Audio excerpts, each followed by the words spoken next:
Welcome to the channel viewers. Dr. J.W. Morrison, theologist, Central Coast, New South Wales, Australia. Thank you for coming by. We're going to have a look at the alphabet people. January, little John is a wife and stay-at-home mum in Florida with a background in mental health counselling. In 2020, her 13-year-old daughter was socially transitioned at her public middle school without her knowledge or consent.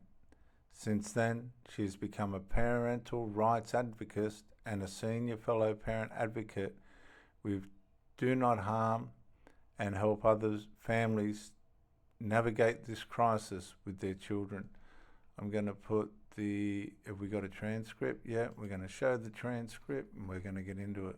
It's just an honor and a privilege to be here with all of you. It's so funny to hear people come up to me and say, "Oh, you're the Twitter girl with the sign." And I'm like, yeah, but there's a story. I can't wait for you to hear it. So maybe this will give you some feedback and background onto why I hold that sign every day. So in the spring of 2020, at the height of COVID, our 13-year-old daughter came to us and told us she no longer felt like a girl. She had no previous signs of confusion in early childhood. So how did we get here? Our daughter, like so many of these other girls, was very vulnerable to this ideology for many reasons. First, she has ADHD and she's gifted. So for many of these girls, that reads like autism until their emotional intelligence catches up to their IQ. Jessie Ministo, who you just saw on the panel from Third Factor, talks about gifted girls feeling like an outlier.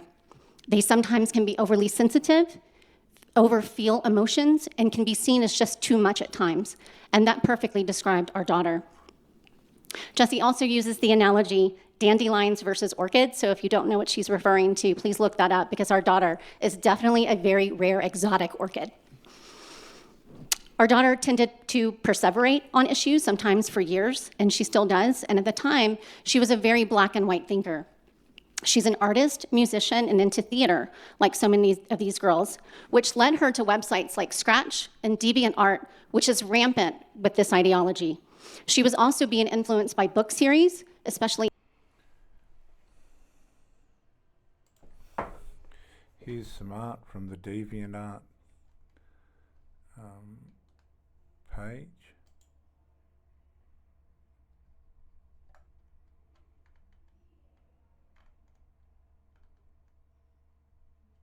Kind of thing's pretty crazy, isn't it? Procreate.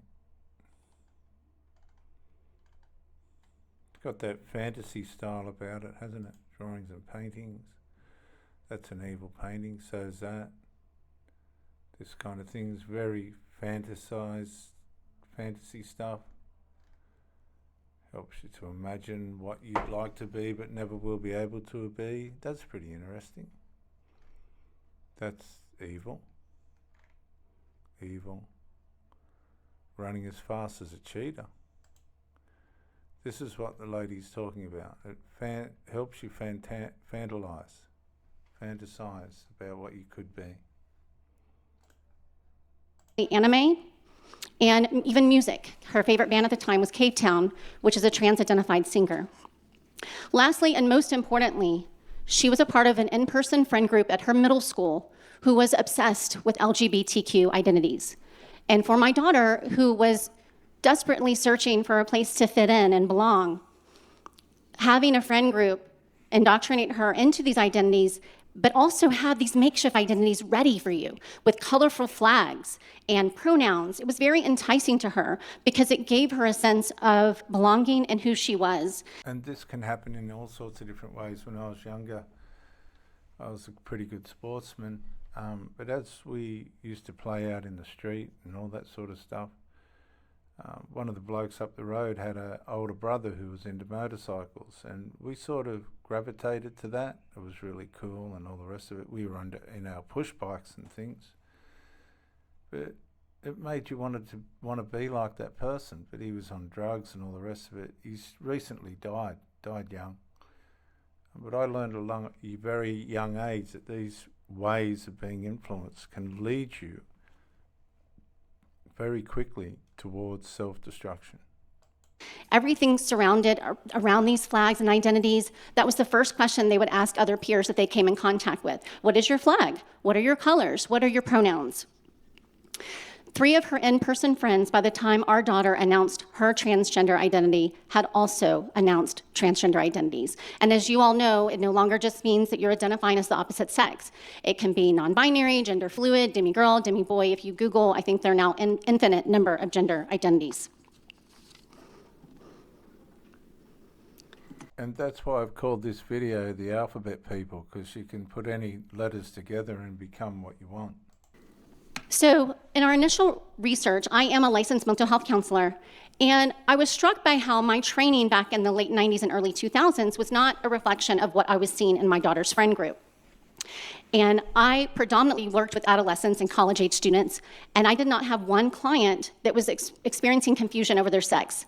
When I was trained in my graduate program, we were not even using the terms non-binary, gender fluid. It was non-existent. And all of the resources pointed to only affirming these identities. I could not find an alternate treatment option, which struck me as very odd because part of my job as a therapist is to do differential diagnosis. And what she's saying is it was all positive. It was all, there's nothing wrong with this. There was no, maybe you should stop and think about what you're doing. There was none of that. It was all positive. It was all, this is okay. You should do this. It did not seem like that was happening. The other thing that I observed right away is much of the coping mechanisms my daughter was using mimicked anorexic girls and what they would do. And so just like anorexia and eating disorders, how that is the tip of the iceberg, and everything under the surface is really what leads to that diagnosis and that behavior, I really saw gender dysphoria is no different. So I was really confused as to why I was not finding an array of treatment options. And intuitively, we did not feel affirming this false identity that came along so suddenly was the right choice for our daughter. We also realized that she was simply confused. The more we talked to her, the more we realized there was no substance. She did not understand the things that she was asking for, like HRT, puberty blockers, top surgery, which of course they rebranded as a double mastectomy. And she couldn't answer basic questions like, well, what do you mean you don't feel like a girl? What does it mean to feel like a boy or a girl? She couldn't answer any of these with real depth or knowledge of the topic. We went into the summer and things were getting worse, not better. My husband and I were really struggling to figure out how to best help her. So we enlisted the help of a mental health counselor. And as school was approaching, I reached out to the school as I had done so many times before. I am a stay-at-home mom, and so the vast majority of my time was spent volunteering in my children's schools. I was even volunteer of the year at this middle school. So I had no reason not to trust the school had my daughter's best interest. I was also a substitute teacher. Don't underestimate these teachers. I just did a take on a professor, university professor, who was physically abusing her parents. Don't underestimate the satanic and demonic ways in which these people behave outside the university. A lot of these people can't be trusted with your children. They're employed to teach them, but they'll put their agenda into them if they can. Teacher, just to give you an indication of how involved I was in my kids' schooling. So I reached out to her homeroom teacher, and I let her know that my daughter may ask to be called by a different name. This is what's going on. We're doing our best to navigate this with a therapist within our home. We are not affirming this identity. In fact, I feel it's directly related to her friend group. And there are details about that communication that I can't go into because we are still in litigation with the school district. But the teacher I confided in was the LGBTQ advocate on campus. So there you go. And this happens a lot. A lot of the time, you don't know who you're confiding in. Sometimes you think you're confiding in people that are on the same path as you, but they're not. 9 out of 10 times, they're not. And you put your foot in it. So I didn't hear anything further from the teacher. I had assumed, as I reached out to her, that it would be treated like a nickname. A couple of weeks later, my daughter got into the car and said, "Mom, I had a meeting at school today about my name." But it was weird because they asked me which restroom I wanted to use. My daughter was identifying as non-binary at that time, but again, she was confused. Her identity changed 4 times over 2 years, just to give you an indication. As she told me this, I was shocked. As I stated previously, my daughter has diagnosed ADHD, so she has a 504 plan. And I know that they cannot implement a 504 plan without me being present and signing forms. So I was very confused and shocked how they had a meeting with my daughter that I didn't know about, and I wasn't invited to or anything like that. So I immediately emailed the school counselor, and she called me back with the assistant principal. So immediately I knew something was off. And they said, Mrs. Littlejohn, we cannot give you any information about the meeting we had with your child. They are now protected by a non-discrimination law. Your only recourse is to go to the assistant superintendent, which I did. And phone calls and emails went back and forth for multiple weeks, and we were finally given an in-person meeting with the principal of the middle school. By this time, the first 9 weeks had just ended, to give you an indication of how long this took. Yeah, I just want to show you how wicked these people are. Just bear with me for a minute, I'll bring this over. Transgender woman convicted of assaulting 10, I'll bring it up.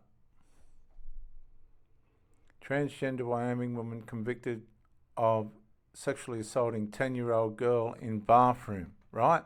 They're getting access, these males that portray themselves to be women, to women. They're getting access to women. And this Miguel Martinez, who also uses the name Michelle, was convicted of sexually assaulting a 10-year-old inside a bathroom. Okay, they get access. These males parading themselves to be females, get access to these children and women, and they rape them. Here's another one. Young girl is raped in school bathroom by transgender peer.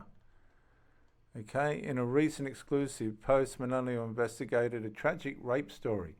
The victim, a 12-year-old girl, was assaulted and violated in October 2021 by a transgender classmate in her school bathroom in New Mexico. She was neglected by her school, along with several of her peers. This awful incident is the latest consequence of gender ideology, which has unsafely infiltrated school districts in the United States. The young girl, who Post-Millennial pseudonymized Ray, said she is used to sharing the bathroom with boys because of Ask Academia's gender identity policies. She said she was too afraid to approach the school board because she thought she would be labeled a bigot. This is what's going on out there, guys. This is what's happening all over the place. And it's got to stop. They're pushing this transgender stuff on so many people now, and it's covert. It is covert. So at this meeting, we were shown the gender support plan. Sorry. And I know one of the presenters yesterday had one of these plans. This is from Gender Spectrum. I wish I could show you my daughter's support plan, but because we are in litigation, that is part of the evidence, because it would show you just how childlike her answers were and how the power differential must have been in that room with 3 adults consisting of an assistant principal, a school counselor, and a social worker I had never met, with my 13-year-old child behind closed doors filling out a 6-page transgender support plan. My daughter, because she has ADHD, was emotionally 11 at that time. So as you see from this intake form, the process was you go to the school counselor, you say, I'm trans, and within 48 hours, they are required to set up a meeting. And I have circled the part where it says parent or guardian. Are they aware, and are they supportive? So this was the only question where they asked her, and that ultimately decided whether or not my husband and I would be notified or asked to come to the meeting. So at this meeting that they had with my child, this is the first page of the support plan. And as you see the word supportive again. And this word supportive, like so much of our language, has been hijacked by activism. It no longer means the same thing to everyone. So for instance, supporting a child in the reality of her natal body does not count as support to trans activists. Because they don't want you to remain in your normal body. They want to alter it. They want to mutilate it. Considerations portion of the plan is where they ask the child, would you like privacy from your parents? Meaning, when we speak to your parents, should we refer to you as your birth name and pronouns, or should we use your preferred name and pronouns? And this is to effectively deceive parents from knowing that these support plans and these social transitions have ever even occurred. So again, you see the plan colludes with the child to reiterate who can and cannot be aware of the child's confusion. This is an enormous amount of power they are giving to young children that are not equipped to handle it. This also really pits the child against her parents and sends a clear message that the parent authority is no longer wanted or needed. It also sent the message to our daughter that she needed to be protected from us and not by us. That's how they infiltrate the mind of the child. This is the page where I almost came out of my chair during the meeting. This is where they asked the children which restrooms and showers they would like to use on campus and which sex they prefer to room with on overnight field trips. And all this is done under the guise of making a child feel safe at school. But if you really cared about the safety of a child, parents would immediately be included in these meetings every single time. It's underhanded. It's all underhanded. Further, there was not one question on this plan about previous history of self-harm or suicidal ideation or potential abuse at home. Yet these are the exact reasons being constantly used to cut parents out of these critical decisions being made. This was never about the safety of these children. This plan created a huge wedge between us and our daughter, and shortly after this, her mental health spiraled. Of course it does, because it's undermining the foundation in which these people are being raised. So after the meeting, I was very angry. And we continued throughout this process to ask for legal justification that they had for meeting with our child without our notification or consent. And we were finally mailed this 28-page guide, the Leon County Lesbian, Gay, Bisexual, Transgender, Gender Nonconforming, and Questioning Support Guide. I've also included an Equality Florida Safe Space sticker that you can see all over Leon County schools, even in the elementary schools. As part of this guide, there was a Q&A, and this is part of the Q&A. So it says misgendering is considered harassment. So student harassment is a firing offense for teachers and staff. This sent a clear message: comply or lose your job. A student has exhibited behavior in school leading administrators or teachers to believe the student is LGBTQ+. Should the parents or guardians be notified? No. Outing a student, especially to parents, can be dangerous to the student's health and well-being. Outing students to their parents can literally make them homeless. So parents who love their children more than anyone else, who are ultimately responsible for every part of their care, are being painted as enemies to their own children with no due process. That's a pretty wicked way of going about things, isn't it, viewers? Being undermined by the people that you trust. It's like being in a relationship with somebody and their friends are undermining who you are so that they leave the relationship. So I started to research these guides and wondered if other Florida schools had these guides. And all roads led to an organization called Equality Florida. And Equality Florida had launched their Safe Schools program in 2016. And a part of that program was to do outreach to schools. They had what was called a Safe Schools Equality Index. And it was essentially a checklist that they would give each school going into the school under the guise of anti-bullying and anti-discrimination. And they asked them, how best are you protecting your LGBTQ students? Well, what school doesn't want to protect all of their students? And so this checklist... So what they do is they pedestalize these people. They pedestalize this idea, and it pushes the agenda. Would go through different checklists of, do you have a guide? Do you have an implemented support plan protocol? And do you have a GSA club? Or do you have inclusive materials? Have you done professional training with every staff member on your campus? And so there would be these next steps depending upon the answers to that survey. And as you can see on this graph, the green is deeply embedded LGBTQ support, including professional development. The yellow was LGBTQ professional development, and the red, which equaled bad, no professional development. And so, what is that, 4 counties out of 67 that they had not infiltrated? So what I realized is all of the major counties in Florida had these LGBTQ guides. Some of them were over 100 pages long, but they all had the same policies. And I say policies, but they were really de facto policies because they were called guides for a specific reason. Guides do not have to go through school board approval. Policy does.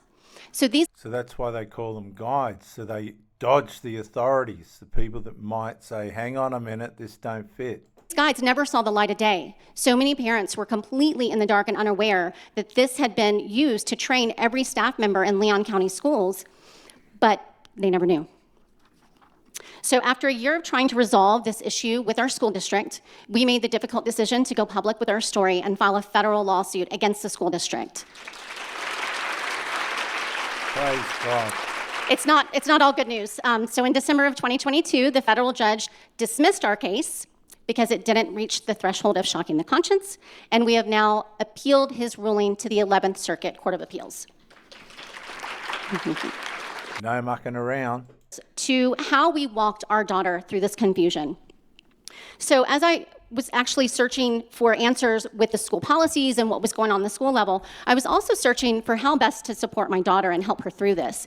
And I did a deep dive into this issue because I wanted to see with my own eyes what was convincing these children that they were born in the wrong body and to reject their body. And like Richie said in Jennifer's documentary coming out, it was all affirming their self-hate.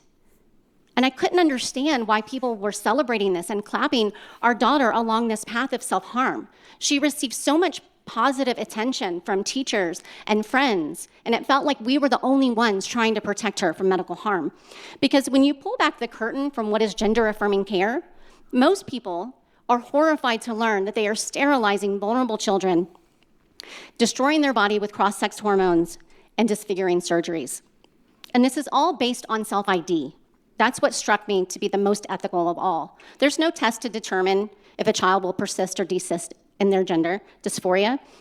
And when else do we follow a child's lead into medical harm in the medical profession? We don't.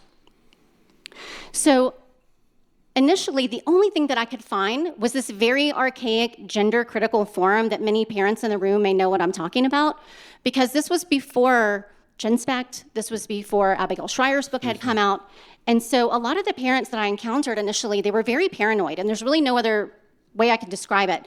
Most of them used a pseudonym. They wouldn't give me their real name. They actually thought my name was a pseudonym, which was kind of funny. I was like, no, that's my real name. Like, are we not all doing that? I don't understand. And so we ultimately came to the realization that our daughter was confused and she needed us to parent her through this. She didn't have the capacity to understand the things that she was asking for. And I knew that I had time on my side. Unlike so many of these parents whose children fall prey to this when they're in college or 17 and they're working under this, critical deadline, my daughter was 13. So in order to help her, I had to put my fear aside and reframe this issue. I had to pretend, instead of her asking for puberty blockers and binders, that she was asking for a new outfit or that was, inappropriate, or a tattoo. Things that I would have no problem setting healthy boundaries with and saying no to. And I knew that she just needed the gift of time, like so many of these other kids do, because as you all know, the vast majority will desist with a pathway of watchful waiting. I also knew I wasn't going to be able to talk her out of this. She needed to be the one to come to her own conclusion and decisions. And in order to do this, we had to repair our relationship with her and restore trust.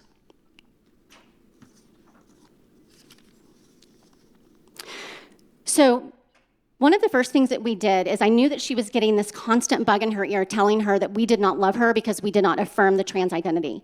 So we had to immediately combat that. We assured her we loved her unconditionally and that would never change. And we started to ask questions out of a place of curiosity and compassion instead of judgment. We wanted to get her really thinking about this ideology and get her to see the contradictions in it, because she's a very bright girl, and I knew that she could get there with just a little bit of nudging. I avoided her preferred name and used pet names instead, and I never used her preferred name or pronouns. We also knew we needed a new environment, and we initially tried to pull her out of school, but we were turned down by 2 private schools in the area, so we did let her finish out the school year at that school and then pulled her and put her in a private school. Lastly, I tell parents, and I myself had to practice a lot of patience. There is no straight line out of this, and it takes a long time.